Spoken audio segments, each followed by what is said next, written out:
HP 3 jutaan Samsung di tahun 2021 bisa apa sih?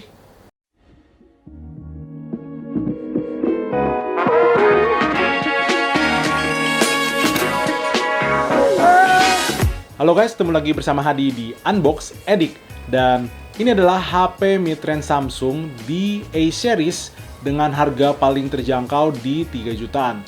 Ini adalah Samsung Galaxy A32. Spek yang dibawa Samsung Galaxy A32 sebenarnya sih nggak wah-wah banget ya. Dibekali prosesor Helio MediaTek G80, kemudian ada storage 128 GB yang bisa diekspand lagi dengan microSD, kemudian ada RAM 6GB dan juga varian RAM 8GB. Kemudian ada baterai 5000 mAh dengan fast charging 15 watt. Layar Super AMOLED Full HD 6,4 inch dengan refresh rate 90Hz dengan kecerahan sampai 800 nits dan dilindungi dengan Corning Gorilla Glass 5. Yap, ini adalah HP mid-range termurah dari Samsung di tahun 2021 yang sudah mengadopsi layar refresh rate 90Hz. Dan itu juga yang menjadi daya tarik gua di handphone ini. Buat HP sekelas 3 jutaan, mungkin di merek lain speknya si A32 ini terdengar biasa aja ya. Tapi karena ini mereknya Samsung, jadi menurut gua itu menjadi hal yang luar biasa. Pas gue coba pakai sehari-hari buat scrolling-scrolling, kemudian lihat sosmed, nonton YouTube, dan kadang-kadang bermain game, layar HP ini emang terbaik menurut gue ya di kelasnya. Karena warna yang ditampilkan itu vivid, sesuai dengan ciri khas AMOLED Samsung.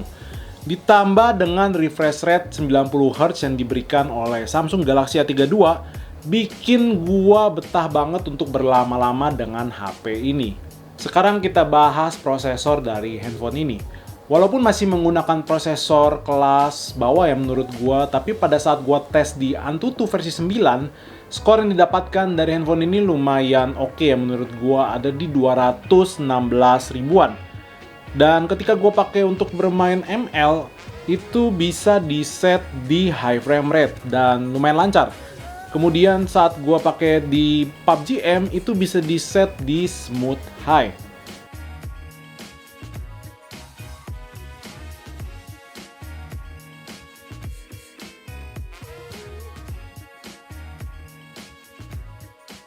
Terus handphonenya apakah bisa dipakai buat bermain Genshin Impact?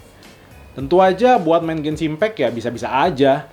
Saat gua tes bermain Genshin Impact, gua set di grafik terendah yaitu di lowest ya. Itu adalah settingan defaultnya dengan 30 fps. Itu jalan tapi ya harus dengan banyak frame drop ya. Tapi menurut gua itu wajar aja karena handphone dengan harga yang lebih mahal pun masih banyak yang kewalahan untuk menjalankan Genshin Impact dengan lancar. Sekarang kita mau bahas dari baterainya. Dibekali dengan 5000 mAh, Samsung Galaxy A32 ketika gue pakai buat kegiatan sehari-hari untuk WhatsApp, kemudian scrolling-scrolling Instagram, Facebook, dan game sesekali, HP ini bisa bertahan lebih dari 1 harian. Untuk pengacasan yang gue coba dari 13%, setengah jam pertama dia terisi sampai 37%. Kemudian 1 jam berikutnya dia terisi 60%. Dan untuk penuh sampai 100% dia butuh waktu 2 jam 20 menit. Lanjut kita bahas dari segi desain.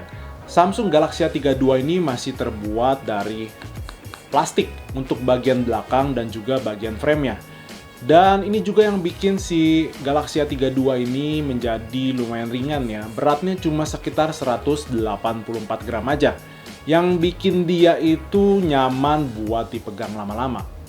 Berasa kayak pegang tangan mantan. Oke. Lanjut kita bahas dari kameranya. Samsung Galaxy A32 membawa 4 buah kamera untuk kamera belakangnya.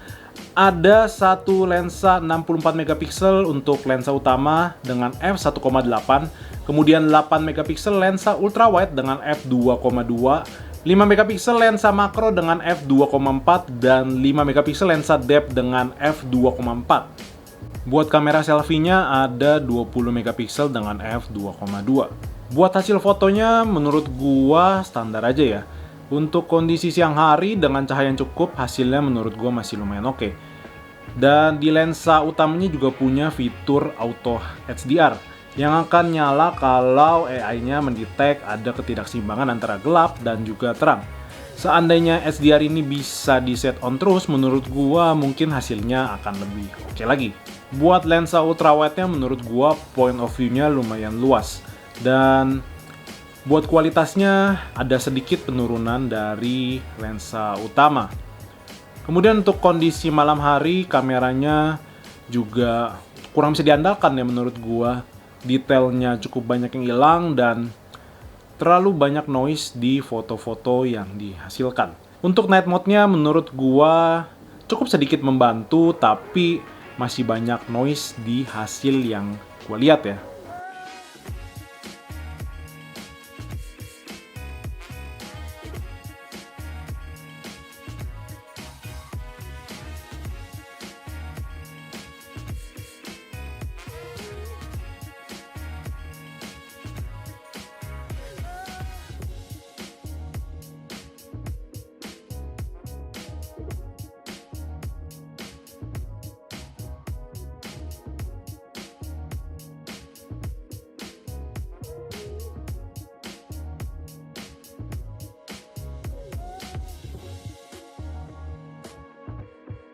Oke, ini adalah contoh perekaman video dari Samsung Galaxy A32. Untuk resolusi mentok di Full HD dan 30 fps. Begitu juga dengan kamera depannya ya. Dan dia kalau lagi ngerekam dia nggak bisa pindah langsung ke lensa ultrawide, tapi harus di stop dulu supaya bisa pindah ke lensa ultrawide. Untuk HDR-nya kurang begitu oke ya.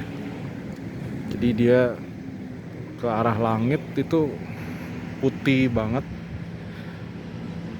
Dia punya EIS ya, cuma kayaknya masih lumayan bergoyang ya untuk EIS-nya. Kalau ini untuk lensa ultrawide nya, gimana?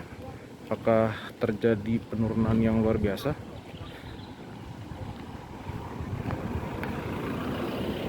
Kalau lihat dari kamera layar di handphone, detailnya sedikit berkurang ya daripada lensa utamanya. Tapi lumayan lebar untuk lensa ultrawide-nya ya.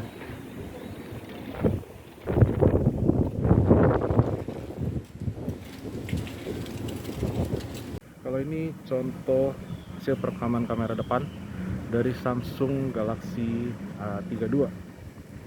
Nampaknya kalau gue lihat untuk HDR-nya kelihatannya lebih bagus di kamera depannya ya dibanding kamera belakangnya. Langitnya lebih kelihatan cerah gitu di kamera depan. Tadi di kamera belakang agak kurang kelihatan jelas ya. Gimana menurut kalian untuk hasil kamera depannya? Juga hasil kamera belakang tadi udah kita rekam. Ini di Full HD udah mentok 30 fps. Silahkan komen di kolom komentar di bawah. Oke.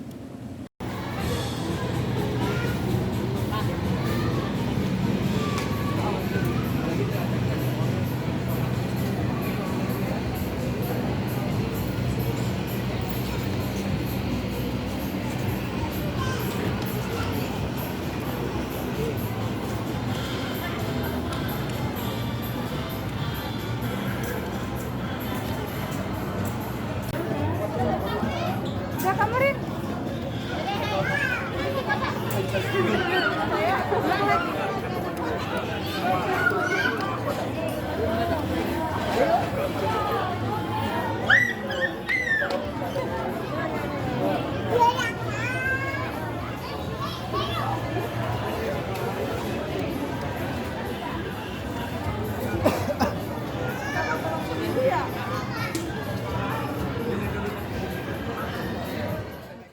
Kesimpulannya, Samsung Galaxy A32 ini recommended apa enggak sih?